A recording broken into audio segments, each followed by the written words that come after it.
మీరు మజిలీ తర్వాత మజిలీలో యాక్ట్ చేశారు. ఆ తర్వాత మళ్ళీ యాక్టర్‌గా ఏ సినిమా చేయలేదు. ఎందుకు ఇంత గ్యాప్ తీసుకున్నారు?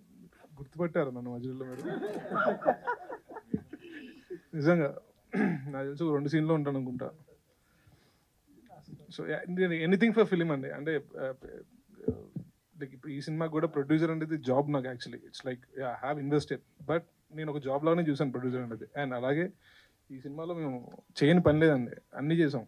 సో అలాగే ఎవరిని పిలిచి యాక్టింగ్ అంటే డెఫినెట్లీ చేశాను. అలా అడిగితేనే చేసింది అది.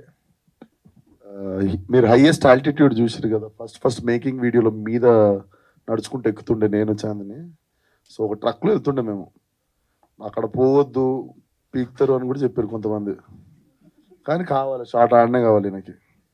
మేము వ్యాన్ వేసుకొని పోతుండే, ఒక వ్యాన్లో యూనిట్ మాది అంతే. పోయి వచ్చేదాకా లాటరీ టికెట్, తిరిగి మళ్ళీ సిటీ వచ్చేదాకా. సో మా అందరికి మ్యాగీ చేసి పెట్టేటోడు మీద. ఈయననే షెఫ్, ఈయననే ప్రొడక్షన్. ఇంకా మాకు కూడా చలికి కొంచెం వేరే తీర్థం తీసుకుంటూ కొంచెం చలి ఆగిందాడ.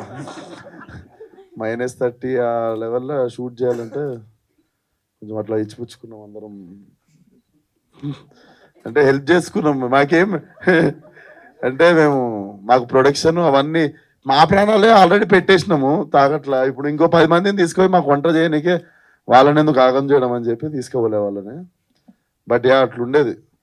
మళ్ళీ ట్రక్ అయిపోయేది, మళ్ళీ టైర్. అంటే జీవితం రోజు గాల్లోనే ఉండేది. సో అట్లా